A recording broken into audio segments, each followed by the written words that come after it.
All right, today we're diving into an absolute classic of business strategy, The Innovator's Dilemma by Clayton Christensen. Now, this is a book that explains a really fascinating and honestly kind of terrifying paradox that sits right at the heart of what it means to be successful. So let's jump right in. Here it is, the central mystery. And we're not talking about poorly run companies, the ones that are just bloated and bureaucratic. Nope. We are talking about the titans of industry, the leaders, the companies that everybody looks up to. So how is it that the very companies that seem to be doing everything right are so often the ones that end up in the dust? And this quote from Christensen himself just gets right to the heart of it. It basically says that all the best practices, everything they teach you in business school, listen to your customers, invest in what they want, focus on profits, can actually be a death sentence. It's a powerful idea, and it's completely counterintuitive. So how are we going to crack this puzzle? Well, here's our game plan. First, we're going to dig into this paradox of good management. Then we'll unpack the core theory, this idea of sustaining versus disruptive innovation, and we'll use the disk drive industry as our case study, our crime scene, if you will. Then we'll see exactly why companies become prisoners to their own customers, and finally, we'll talk about how you can actually harness these powerful forces. Okay, first up, let's get one thing crystal clear. This is not a story about failure in the way you might think. The companies that stumbled here, we're talking giants like Sears, Xerox, Digital Equipment Corporation. They weren't run by idiots, far from it.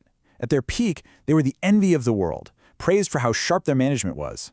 No, they failed because they followed the logical, rational, profit-focused rules that made them so successful in the first place. And that's the paradox. So if it's not bad management, what in the world is it? Well, the key is realizing that not all technological change is the same. There are two fundamentally different kinds of innovation, and you have to know which one you're dealing with. Okay, so on one side, you've got sustaining innovation. This is what big, successful companies are amazing at.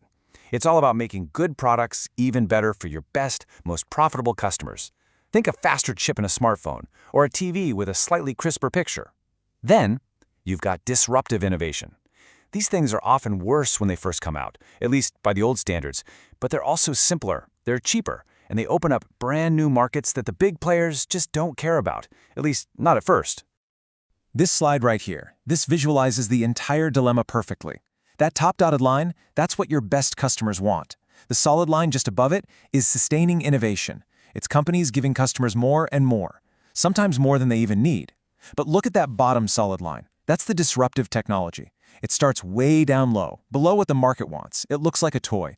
But here's the killer part. Its performance improves at a much, much faster rate. And eventually, it crosses that line and meets the needs of the mainstream. And by that point, for the big guys, it is already way too late. So to really see this theory in the wild, Christensen picked the perfect laboratory, the hard disk drive industry. Why? Because the technology moved so incredibly fast. It was like watching decades of business evolution play out in just a few short years. And when he looked, a super clear pattern just jumped out at him, again and again and again.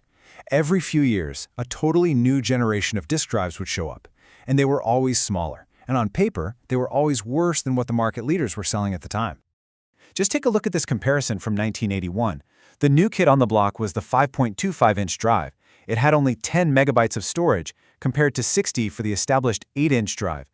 It was slower, and its cost per megabyte was a whopping $200 versus just $50 for the old one. I mean, if you were a mini-computer company, the big important customer at the time, you'd look at this new drive and just laugh. It was a joke. But, and this is the huge but, that new, worse drive had one feature that the mini-computer market didn't give a hoot about. It was small.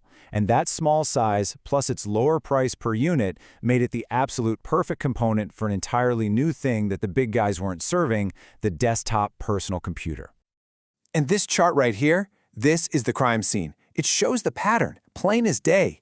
Each new, smaller drive started by serving a new, emerging market. First mainframes, then mini-computers, then desktops, then laptops. The leaders in the 14-inch mainframe drives totally missed the boat on the 8-inch mini-computer drives. Then the 8-inch leaders completely missed the 5.25-inch PC drives. You see? It's the exact same pattern over and over. They all got disrupted from below. So this brings us to the most important question. Why? Why on earth do these brilliant managers and genius engineers keep making the exact same mistake? Well, the answer is that they were trapped by their own success. Christensen gives us this really powerful idea called a value network. The best way to think about it is like the ecosystem a company lives inside. And this network, this ecosystem, is what defines what's valuable. So in the mini-computer value network, what was valuable? Tons of capacity and high speed. Size wasn't. But in the brand new PC value network, suddenly small size was incredibly valuable. Now, here's the real kicker. Different value networks have totally different financial models. The old mainframe market had juicy 60% gross margins. The mini-computer market, a respectable 40%. But this new desktop PC market, a measly 25%. So, if you're a rational manager in a high-margin business, you will always reject a project that's aimed at a low-margin market. It just doesn't make financial sense on any spreadsheet. So here it is, the trap, laid out step by step. First, some clever engineers at the big company cook up the new disruptive tech. Step 2, the marketing team does its job. They show it to their best customers, and those customers say, nah, not interested, it's not good enough for us. Step 3, management looks at the tiny market and the awful profit margins and, quite rationally, decides to kill the project to focus on bigger, better things. Step 4, some startup with nothing to lose comes along and happily grabs that small, low-margin market. And finally, Step 5, that little startup improves its product, moves up market, and by the time the big company finally sees the threat, it is game over. Okay, I know this all sounds pretty bleak. It sounds kind of inevitable. But Christensen's goal isn't just to describe the disease, it's to offer a cure. If you can actually understand these forces, you can learn to use them to your advantage. He lays out a few core principles. The first two we've already seen in action. Big companies are basically held hostage by their current customers, and they need huge new markets to grow, which makes small ones look pointless. But the others are just as important. You can't analyze a market that doesn't exist yet with your old spreadsheets. And maybe most profoundly, the very things that make a company great at one thing, its capabilities, can become crippling disabilities when it faces a totally different kind of problem. And make no mistake, this isn't just some dusty historical lesson about computer parts. Just look at this list. You see it with silver halide film getting totally wiped out by digital photography. You see it with taxis getting disrupted by ride-sharing apps. You see traditional universities being challenged by online learning. This pattern is everywhere, and you better believe it, it's still happening right now. Which leaves all of us with a final, really big question to think about. If you use this framework, this lens, to look at the world, what's out there today? What's new technology looks like a gimmick right now, seems kind of inferior, serves some little niche market that nobody important cares about, and has terrible profit margins, but is getting better fast? What is the disruptive innovation that today's leaders are rationally ignoring right before it changes their entire world?